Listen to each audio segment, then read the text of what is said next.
Going live here shortly. 1, 2, 3. Let's go high. Okay, we are live. Okay, hi, I'm Glenn with Real Cast Fishing podcast, but also with the City of Inland Fishing Field Team, COAF Field Team on YouTube. And this round, what I want to do is just kind of take you back to some upcoming preps that I'm doing, or some past trips that I am planning to show in preparation for yours truly. I'm going to try hit the Blue River this coming weekend.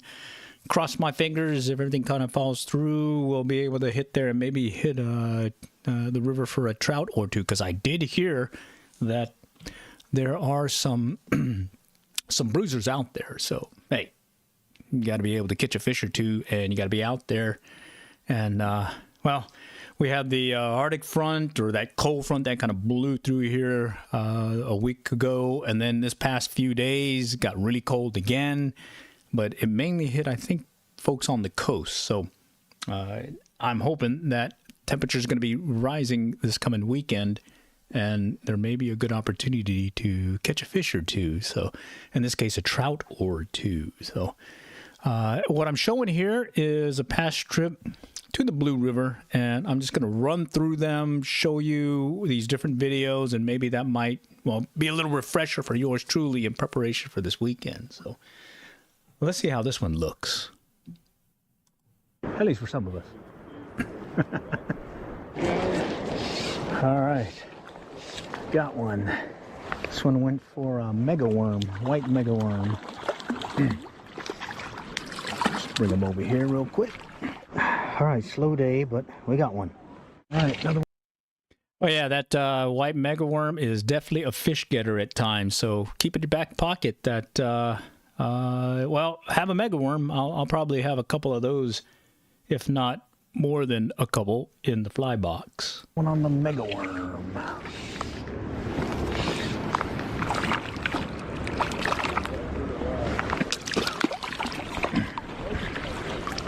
All right, here we go. Mega worms rock today. Okay, and one key thing about the mega worm is it's made out of some kind of chenille baby yarn thing that you see, and it's tied on a jig fly hook, and it definitely can be a fish getter. In fact, here I may have one. Oh, I got it right here. Maybe, let's see. All right, bear with me down here. Oh yeah, there it is. Got myself a mega worm. Look at that. Okay, and all it is a jig fly hook right here, and a little chenille. You take your lighter and kind of light the end over here, and that will give it a little point there. It looks like we got some folks showing fluid 113 high. Howdy, howdy. Just doing a little recap of some of the things we did in the past at the Blue River in Oklahoma, because if the weather holds out, yours truly is going to make a run across the border north from Texas to Oklahoma, and hopefully we'll be catching a fish or two. So let me shift us back to the other scene. Looks like the white pattern is working today, at least for some of us. All right, got one. This one went for a mega worm, white mega worm. Just bring them over here real quick. All right, slow day, but we got one. All right, another one on the mega worm. And this particular location is right by the island downriver from the low water crossing at the Blue River, Hughes Crossing. And what I'm doing is I'm fishing, pretty much dead drifting the mega worm through that, where it kind of funnels into where the island is.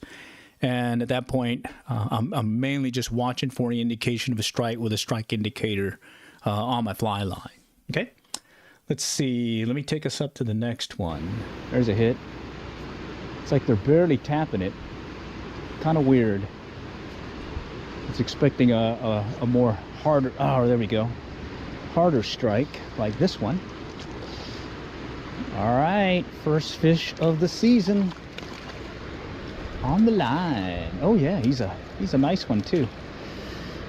And you know how it is, I always keep the first fish of the season. Well, in this case, I'm not going to keep the first fish of the season. Okay, so that was earlier this year. First fish of the season turned out not to be that one. Ended up losing it as I was bringing them in.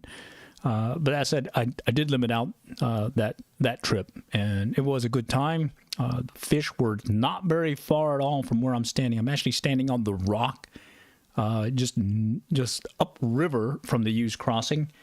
Right over here where the little smiley face right here is that low water crossing where you can walk across with some waders and have no problem crossing the river. What I'm fishing is this section right over here, basically a rod length away, and they're just lurking down below. It's about maybe 5 to 6 feet deep, and sure enough, I'm hooking into them. And I believe I was using the Guadalupana that time. All right, and if you just join... just doing a recap of some of the things I've done fishing the Blue River up in Oklahoma. I'm currently located here in Dallas, Fort Worth, just south of the Blue River. And I plan on possibly hitting it this weekend and see if we can catch a fish or two. So, hey, what better thing to do is just to go look through some past videos and maybe get an idea or two as to what was working in the past. Okay, so let's go to the next one. Okay, we're back at right here. Okay, this is one to try. This is a little 1/80th ounce jig fly hook, the unpainted variant or variety. You can also get them in 1/24 in silver, gold, as well as some fluorescent colors. And what I do is I make this particular fly right here. It's called the near deer. Uses olive marabou plumes, some chenille, as well as some grizzly hackle, and a gold ribbing wire, thin wire, as well as you can go with copper as well. Anyways, this is what I like using for catching some trout during the trout stocking season here in our area. Give it a try, these 1/80th ounce jig fly hooks, as well as give it a try in the 1/124 ounce. Let it sink a little bit slower compared to the 1/80th because it's lighter. Anyways, give them a try. Great. Okay, and that was the near deer, another jig fly hook variant, and you can see in the background just behind me is that low water crossing at Hughes crossing on the Blue River, and you can see that you can drive across it no problem. Guess we'll have to play it by ear this coming weekend and see what it's like. But what I tend to do is maybe do a little video and pick it up and take, depending on how it goes, just throw it together and do another rebroadcast of that, because unfortunately I don't have coverage over there, so I can't do a live stream on the river itself, but I can rebroadcast after I finish fishing there. All right, let's go to the next one. Okay, these just came in. These are these jig fly hooks, gold and silver, in 1/80th ounce and 1/124th ounce, and this is what I tie the near deer that I use. It's a pattern that looks like a woolly bugger, but not, mainly because of these jig fly hooks. Lets it ride vertical, and hey, it catches trout. And well, get you some of these and go tie you a quick pattern, and you'll be good to go. Catch some trout this season. Okay, these just came. Okay, and again, I'm just reiterating that jig fly hook. It's the near deer. Let me see if I can get you a view of one here. Okay, right here. Okay. I don't know. Yeah, there we go. Maybe a little tough to see it. All right. Okay. Anyways, I usually tie up about 3 to 6 or more, just in case, because you may break off, and well, you got to be able to keep fishing. And if they're biting, of course, you want to go with the fly that is working. You know what I mean? Okay, let's go on to the next one. Okay, we're here at Thunderbird Lake. It's November 10, a Sunday. It's about 3 o'clock. Coming out with some BFS gear. This is the Ugly Stick Graphite Elite and a Shimano Scorpion 17. I left the Corrado at home, and we're going to try a blade bait or lure in chartreuse and see if we can get some white bass, maybe a potential striper, or possibly a saugeye. White bass? Yep. On that, what was it? Little orange sinking shad. Oh, blade. Yeah, it is basically a blade. All right, nice.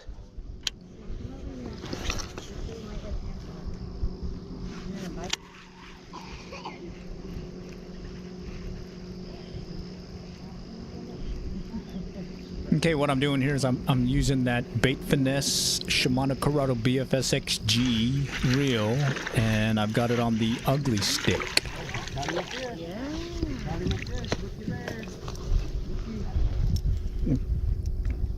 All right, good stuff. It's like a little yellow bass. All right, good stuff. I got that one on a rooster tail. Again, using a BFS reel and the ultralight graphite elite ugly stick from Shakespeare. Okay. Something's tapping it. He's tapping it. Come on. Let me see. There we go. Ah. Okay, okay. There's a hit. There's another hit. 2 hits in a row and I missed them. And here I'm just doing a little playful meme-like video, just explaining why you didn't catch a fish. And you'll see why here in a moment. Mojo, come back, buddy. Mojo, come back. There. Ah. Come on, come on, come on. There we go. He's on. Oh, that's a nice one. Okay. And he's off. Holy cow. I think I went barbless. Holy. That's 2 now. No, 3. Holy cow. And that one was a nice one. Let me see if I get it drifted right in that spot.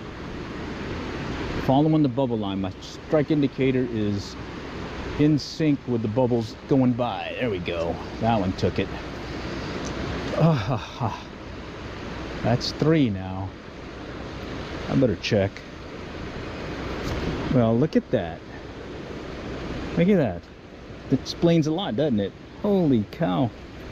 It's like catch and release. Just toy with me. Okay, so what ended up happening there was my jig fly hook on the fishing fly broke. And so I was hooking into them, but basically losing them because it was barbless, definitely barbless, since it was only half a hook. All right. Now let's see what we got here. Oh, this is cool. Okay, here's one to try. It's a simple little stove that can be used for butane. In this case, I'm just using this little butane deal here. And I like it for several reasons. It's small, compact, so it makes for some lightweight backpacking, real quick catch and cook stuff too when I do my little fishing videos. Has a little self-starting, start it with this button here, and it lights up really quickly. You can turn it on and off with this baby here. Comes in a case. So you got this cool Velcro case deal here, and then little feet deal. And with the feet deal, you kind of want to play it by ear, because you'll fit 2 edges on there like so, and then depending on the size, kind of flip this one over like so, and then pull it down tight. And then now you've got a solid base. Okay. At first I wasn't doing that, and I was thinking I wasn't getting enough on there, and one wasn't long enough. Well, what happened is I was making the mistake of locking it in place like so, and then trying to put it on there. You don't want to do that. You want to pop it like this, leave it loose, put 2 ends like so. Okay, leave the one open, and don't tighten it yet till you get all 3 on there, and then you can tighten. Okay, it doesn't close all the way in place, but it is secure. This thing ain't moving. And in fact, I just cooked with a heavy pot or pan on there and had no problem with it. Okay, and yeah, I definitely like that stove. There's the butane one. I can use a butane canister, or I can go with the standard propane. So I've been happy with that one so far. And, well, hopefully there'll be some more catching and cooking this upcoming few weeks here, if not month. All right. Okay, let's go on the next one. Come on. There he goes. There he goes. Yeah. That one did it. Mega worm. Mega worm style. All right. Okay, nice. All right, well, this would make number 3 right here, but he's kind of small, so I'm gonna live dangerously and let come. Oh yeah, so I was in that dilemma. Do I keep it and get my limit, or do I keep fishing and hopefully in hopes of a bigger one? I ended up getting, I don't know if it was a bigger one, but I ended up getting 3. All right, let's go to the next one. It's November 16th, first day fishing over here at the Blue River for 2024-2025 stocking season. I stocked it yesterday with some trout. There was a delay this year. They normally stock at the beginning of November, but they were going to delay it to December, but now it's stocked. So let's see if we can get something today. Got the Orvis 3-weight and using an olive near deer to start out the day. I did tie some little squirmy worms as well, and oh, the water's looking really nice right now. I think we're gonna go fish the rock. That's that point right there. And looks like we got somebody fishing downriver by the island. The water is flowing really nice, really clear. Oh yeah. The rocks are pretty slippery, so you do want to make sure you do the old 3-point maneuver using the cork strike indicator. That one's got a little rubber gasket. I've used it several times in other videos. Let's start out deep. Let's go about 3-4 foot. We've got trout in the river. There's a hit. It's like they're barely tapping it. Kind of weird. It's expecting a more harder, oh, there we go, harder strike like this one. All right, first fish of the season. In this case, I'm not going to keep the first fish of the season. Just want to make sure he takes it this time. There he goes. Okay. All right, there we go. There we go. First fish of the season. Beautiful looking rainbow trout. All right, fun stuff there. And I do see on the Facebook end, we've got some comments coming in, and I see from Bridget that no sandbar this year on the Blue. So bummer there, because there's definitely some chances of catching a trout or two while you're fishing that sandbar over there, just downriver from the Hughes crossing or low water crossing. All right, let's go on to the next one. And my feet are a foot, so 24, 28, 30 inch. Well, he's gonna get bigger.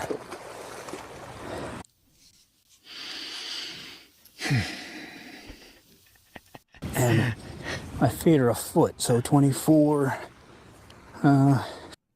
So this one, I definitely caught a catfish. I was using 2-pound test line on that Ultralight Bait Finesse Systems rod and reel combo. It's the one that I can cast 1-gram trout magnets, and sure enough, I hooked into this catfish, fought for about maybe 10 minutes or so, got him landed, and then released him. So he's still in that pond, and it's just up the road from where yours truly is.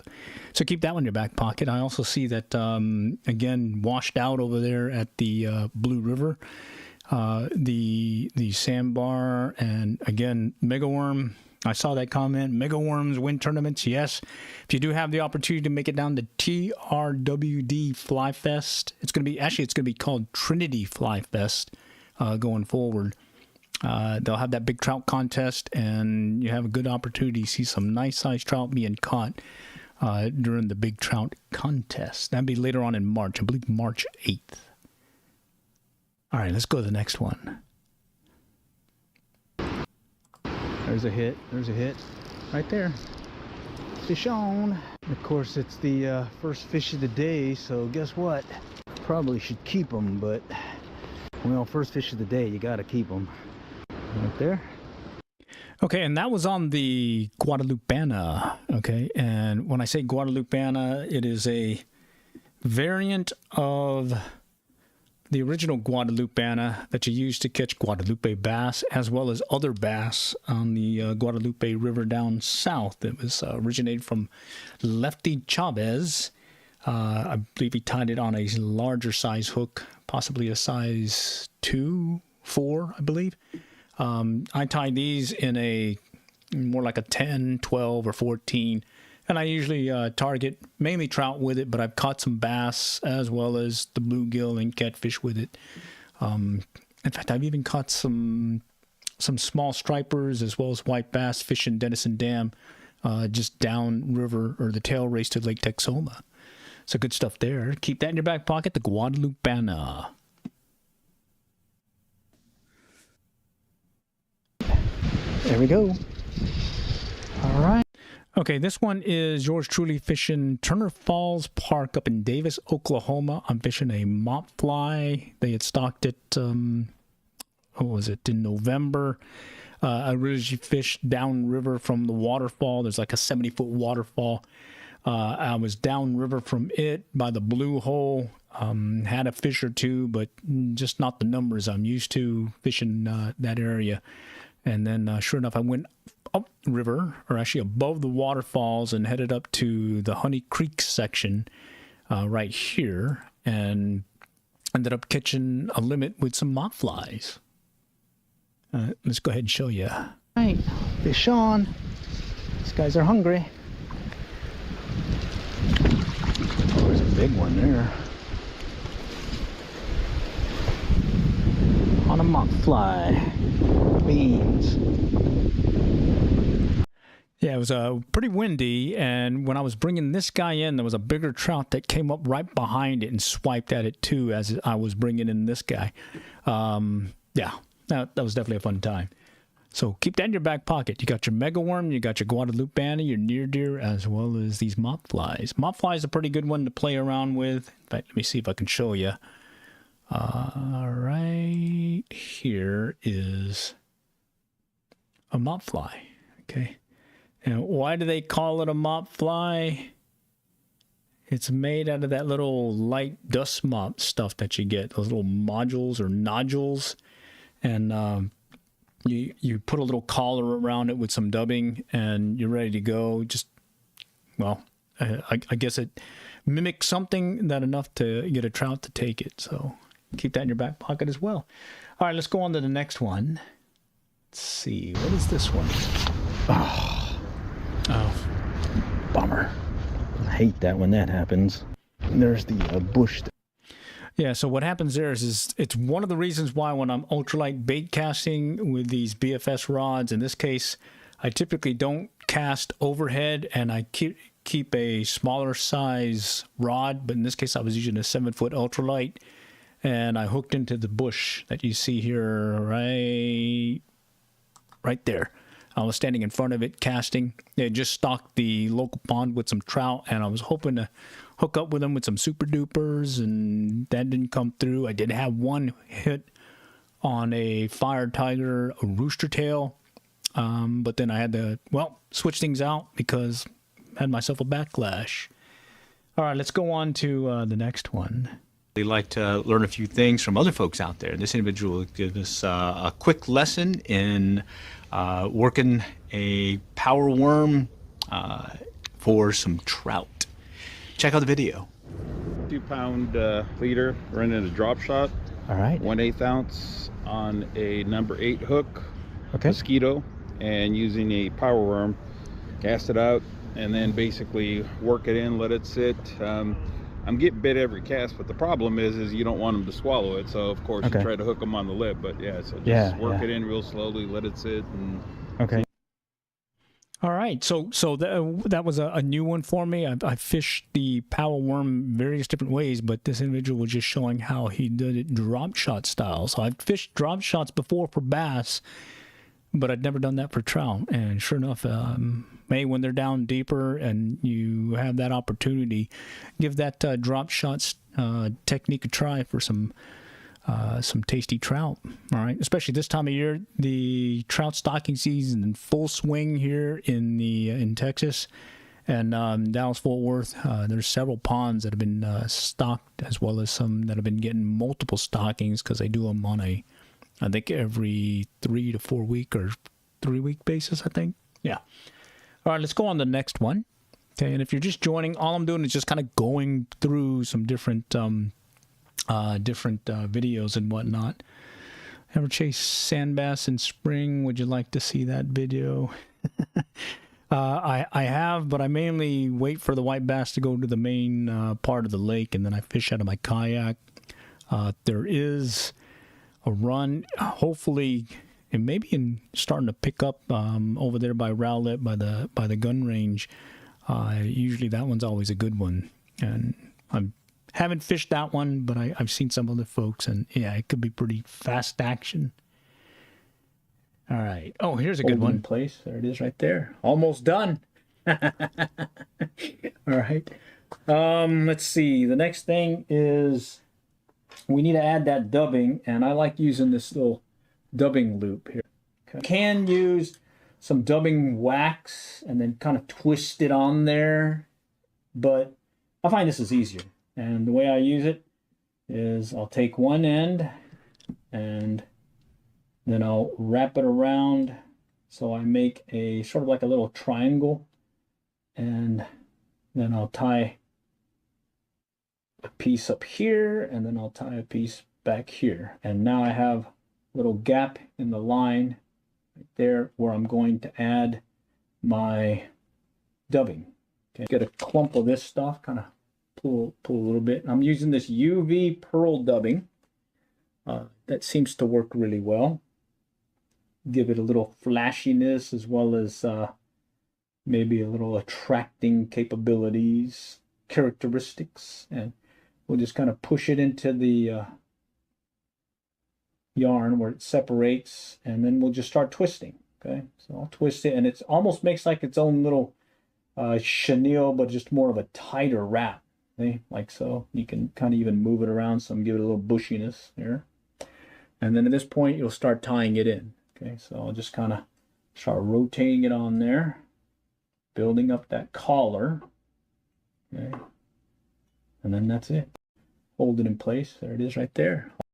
And the key thing with these dubbing tools is it does give a tighter wrap. I've done it before where I'll take some dubbing wax and rub it on the line and then kind of twist it. But I tend to get better, tighter dubbing wraps using a dubbing tool. The main thing is after you've got it secured onto your fly or your hook, take some Velcro and rub up against it and just give it that bugginess, and you got yourself a fish getter when it comes to various flies that use that dubbing technique. All right, so keep that in your back pocket. It's called a dubbing tool. All right. Okay, let's go on the next video. And again, I'm just going through these different videos from this past few that I posted just to do a recap. And oh, by the way, knock on wood, maybe I'll be able to hit the Blue River this upcoming weekend. All right, because it's supposed to get warmer. Definitely, this chilly temperatures that we've had over here has been a little bit cabin feverish for yours truly. I've been kind of staying indoors, All right, let's go on the next one. Okay, this round Here I'm going to do a cast where I keep my arm and the rod close to my side, okay? And I'm using my body and my arms right here, my hands, to accelerate the line and get it out there, okay? So here I got enough line and it went out there. Let's go and get another cast in real quick. So I'm taking it right up to that orange section of the line, okay? And then I pop it back and shoot it out. And in this case, I don't have to worry about hurting my shoulder. If I do feel my shoulder in pain, it's probably because I lifted up too high and it just ain't, you can get it there. There's a bunch of extra line there, but hey, it's out there. And the cast is, I don't know exactly what it is. I just kind of push forward on the line to give it, or on the rod to give it a little, I guess, movement, acceleration, or weight to weight the rod. All right, so let's go and get another cast in, and let's see if we can get one on the line here.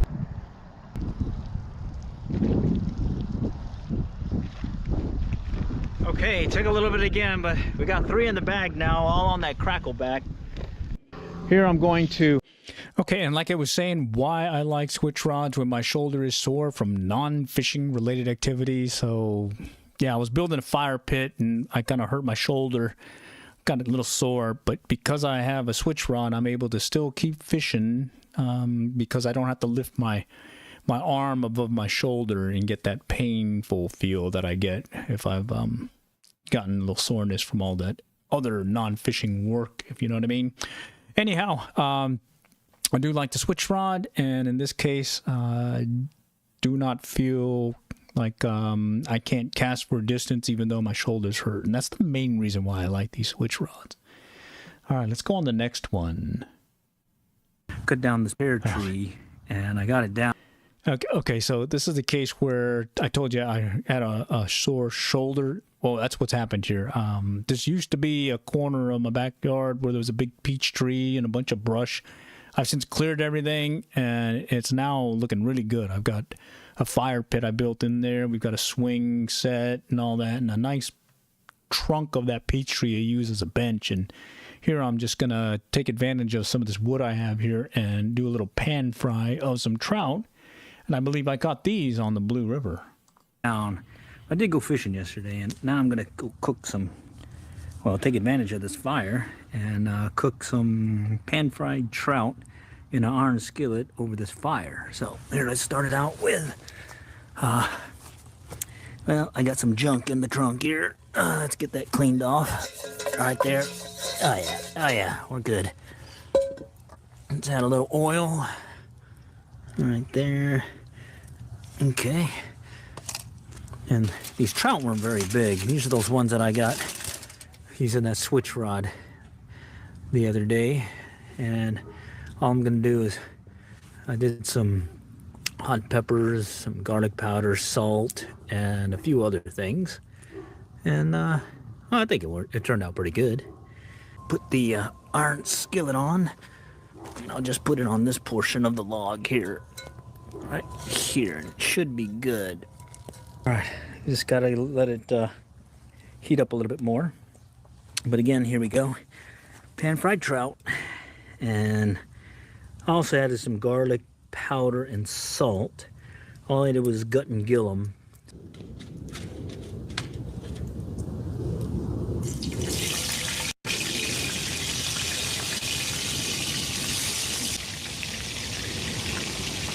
All right, and I'll cook it for about 5-10 minutes each side, probably 10 minutes, because I like cooking them to where the bones are brittle. I don't have to worry about the bones getting in the way.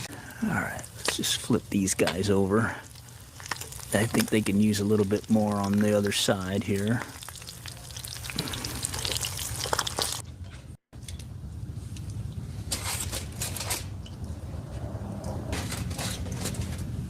Okay, there they are. Pan-fried trout. Nice. Okay, and they weren't big. I got these, actually, the one at Pottsboro, not the Blue River. And it's trout stocking. Tastes good. I cook them where the bones become brittle, and you don't even have to worry about the bones when you're eating them. So, good stuff. All right, let's go to the next video. All right, I can't really see anything. There we go, he's on. Yeah, this is a case where I use the excuse I missed that trout or that fish because the sun was in my eyes right there. So hey, keep that in your back pocket if you don't get your fish. Reason why? Well, the sun was in your eyes. All right. Because yes, it's cold. I'll show you again. Ice on the guides right here. And you gotta kind of knock them off every once in a while so you can well, so it'll cast. Let's see if they hit it. There we go, he hit it. That was barely a strike, but he hit it. The line kind of hesitated. Actually, this one feels a little bit bigger than the other two. right. Yeah, he's a little bit bigger. In fact, I think he's bigger, a lot bigger than the ones that we were catching yesterday. Or the other day. And like I was saying, I see rod guides. I had headed up to Waterloo Park Pond, not the lake, the pond, up in Denison, Texas. They had stocked it with some trout, and lo and behold, it was below freezing, and I definitely got some ice in the rod guides. Had to break some of those off and continue fishing, and well, they do still bite even though it's a little chilly. So keep that in your back pocket when it comes to trout fishing this upcoming this trout stocking season.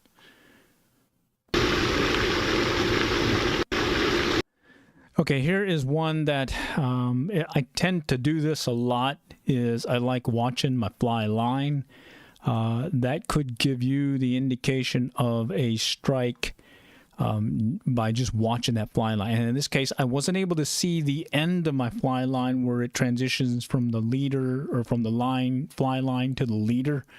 Instead, I was having to watch the first few sections or feet from my rod tip. And I was keying off any movement from, let's say, strikes and whatnot from there. So let's go ahead and run this video, see if you get an idea of what I'm describing. There's a hit. He hit it on the drop. Just a slow sink, and he hit it. No indicator, but some movement.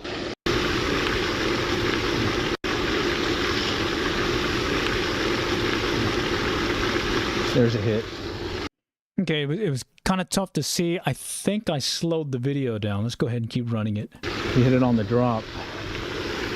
Just a slow sink, and he hit it. No indicator, but some movement.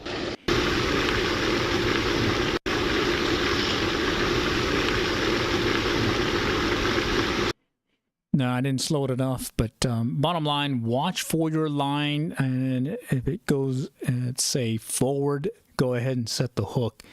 In this case, I didn't use a strike indicator. I was pretty much using my fly line as a strike indicator. And live stream fishing rooster tails, in this case an inline rooster tail right here. It's the copper variant with a chartreuse coloring, and I'm using the Handing Magic L rod right here and the Kingfisher Feather Flight Kingfisher. And temperature is about 70 degrees, so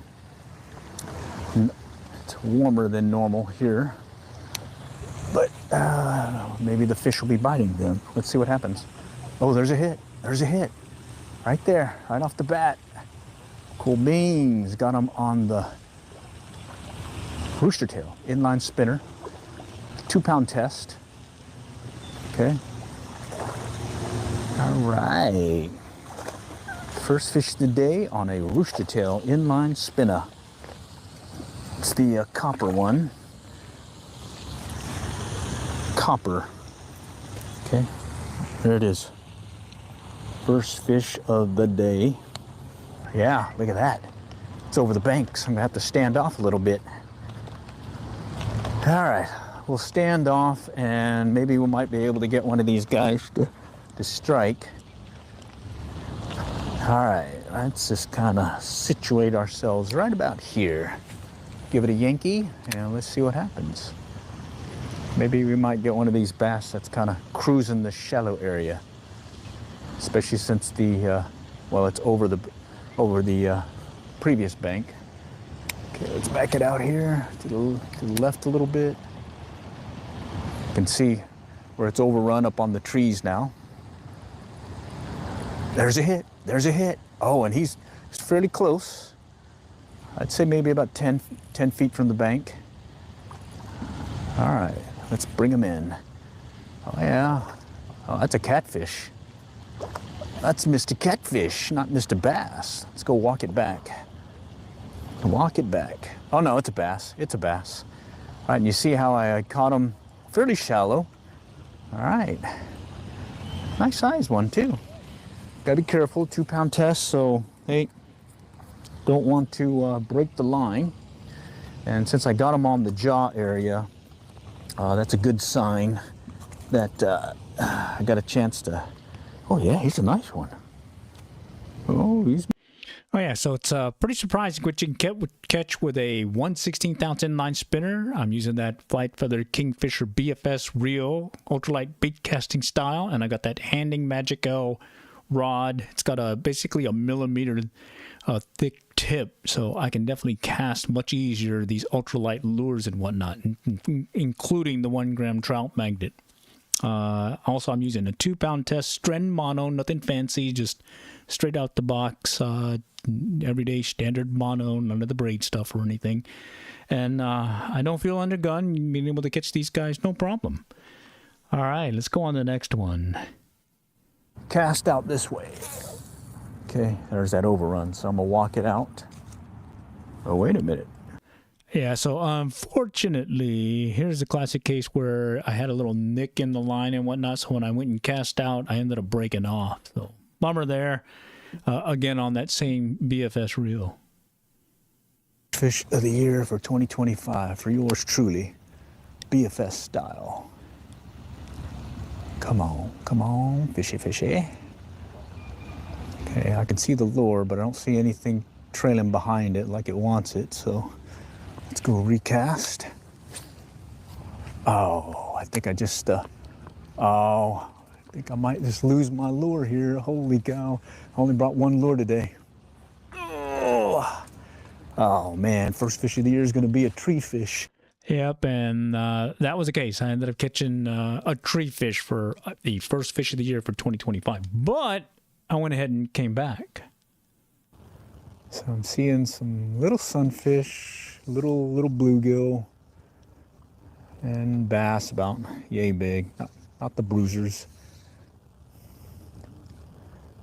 No bruisers. They don't look too aggressive either right now. Oh, there we go.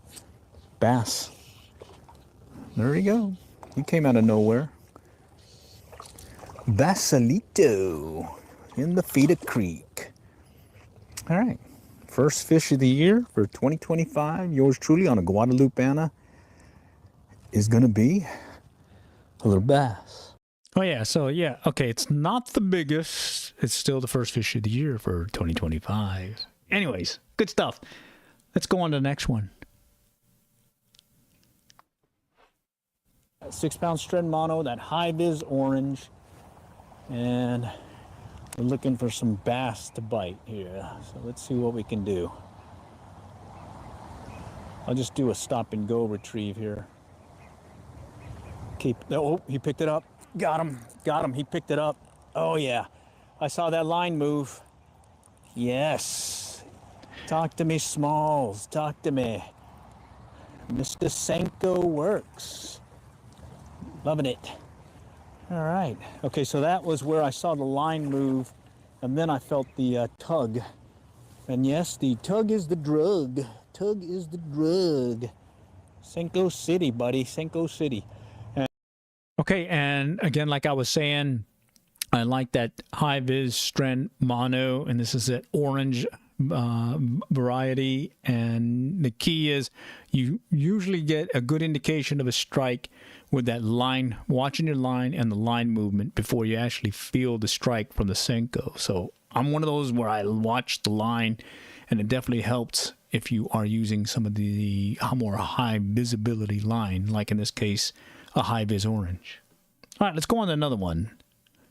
And I'm using a 1/0 offset shank hook Gamatsu, and of course Gary Yamamoto's. And right here, I just take one of these, and instead of using the whole thing, I'll just kind of pinch it off right at the collar here, and I'll save this part for a Ned rig later time, and I'll use this part for actually fishing this pond. And the main reason why I do this is because, well, they seem to like the 4 versus the 5-inch Senko. At least that's what I've seen over the years. All right, so let's get this baby back on. Okay. Very simple. All you do is put it in about a little 1/4 inch or so on the line. I'll mark where I need it to come out. So right there, and we'll pop it through, and there we go. And I'm using Okay, that's the 2-in-1 lure Senko and a Ned rig in one using 5-inch Gary Yamamoto Senkos. All right, and in this case, this particular pond, they just tend to like the 4-inch versus the 5-inch Senko. So, hey, you got to go with the pattern, you know what I mean? All right, let's go on the next video. And let's see, we got about another, I'd say about 10 more minutes here, and I'm going to have to cut it short. But, hey, let's see where it takes us with the next video. Oh, man. Whew. Bird just crapped over here to my right. So what happened here is I was fishing and something dropped to my right, and sure enough, it was a bird who was having a little, well, I guess he was done with dinner. Anyways, I dropped there, and he was right above me, and then I moved back, and lo and behold, there's a bird right above me as well. So, yeah, be careful. Fishing on the birds does not mean like fishing on the birds when you're on the lake. All right. All right, let's go back out. Okay. Let it sink. Oh, something just picked it up? No. No, no. No, no, he's picked it up. Something's picked it up. I'm gonna let him run on the line real quick. Okay, I'm watching the line go out and it's tightening up slightly. There he goes. Yeah, yeah. That was the line pickup big time. Nice. Oh yeah. Mr. Basilito meet Mr. Senko. Nice. And that's the reason why I like using that high-vis orange line, because I can see that line, and really the line is what's giving me more of an indication of a strike than the rod itself, and feeling any vibrations and whatnot. Oh wow, you took it pretty deep. All right, let's go back out. Okay. Let it sink. Oh, something just picked it up? No. No, no. No, no, he's picked it up. Something's picked it up. I'm gonna let him run on the line real quick. Okay, I'm watching the line go out and it's tightening up slightly. There he goes. Yeah, yeah. That was the line pickup big time. Nice. Oh yeah. Mr. Basilito meet Mr. Senko. Nice. And that's the reason why I like using that high-vis orange line, because I can see that line, and really the line is what's giving me more of an indication of a strike than the rod itself, and feeling. All right, some good stuff there. Fishing a Senko. Again, watch the line, watch the line. All right, let's see what the next one is. Got about another 9 minutes, and then we'll be calling it. Take it over there by the culvert. No, let's go. Oh, he just took it. He just took it. All right. Took it just when I was getting ready to recast and move to another spot. Little guy. There's a bigger one in there. So that's the case where I was fishing a pond, fly fishing, and I was getting ready to recast, and bang, I got a hit. So heads up, be ready for the strike. Could happen anytime, especially when you're, well, getting ready for another cast in this case. I think the best thing I can tell you is try getting some instruction. It always helps. There's a lot of places like Cabela's down the road here offers it, as well as some of the fly fishing clubs. Dallas Fly Fishers, Fort Worth Fly Fishers, they all offer some. And then let's see, other than that, if you just want to really get started, main thing is just get a fly rod that is balanced. I'm saying balance, 4-weight rod, 4-weight reel, 4-weight line. If you're just starting out, right there you can fly fish. And everything I've caught right now, or there's been times where I've been catching these guys right here up close, so you don't really need that much line. So 8. Okay, so that's pretty much everything this round. This last one, I'm just talking about, well, actually answering the mail. There was a question that came in about learning how to fly fish and some tips there. And I was just suggesting if you can get a class, definitely take it. There's some free classes, especially some of the local fly fishing stores and whatnot, as well as some of the bigger ones, be it Cabela's, Bass Pro. Usually there is some kind of instruction that you can get, as well as some local fly fishing clubs. They're always offering instruction. In fact, I believe the Dallas Fly Fishers, they are hosting a fly casting, fly lesson thing, I believe this coming Saturday, in fact, up in McKinney. So keep that in your back pocket. Go reach out, Dallas Fly Fishers. They'll definitely give you some more info there.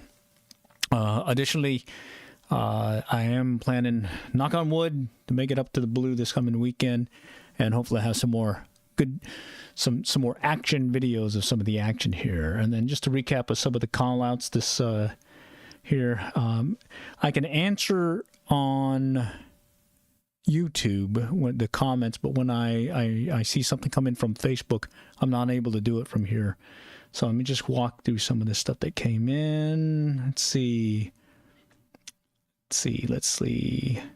No more sandbar this year over that in reference to the Blue River. Heads up from Bridget. See, the mega worms, definitely a good one to have for you when you're out there fishing for some of these trout. Let me see, sand bass in the spring. Yes, I've fished them, but mainly in the main part of the lake. I usually wait till then, but they do think that run up the river. And I've not fished it locally here, mainly when I was growing up down in South Texas, Nueces River. That's when I normally would fish a river. But up here in Dallas Fort Worth area, there's a couple of runs that happen. I've not fished there yet, but who knows? Maybe I will sooner than later. All right. Let's see. Other than that, I think that was everything. Okay, so appreciate y'all joining me today, and I'm hoping that I can continue on with more of these videos, and stay tuned. I'm hoping I can get some real good action shots with another fishing trip up to the Blue River in Oklahoma. All right. All for now. Then next time, we'll catch y'all later, and good luck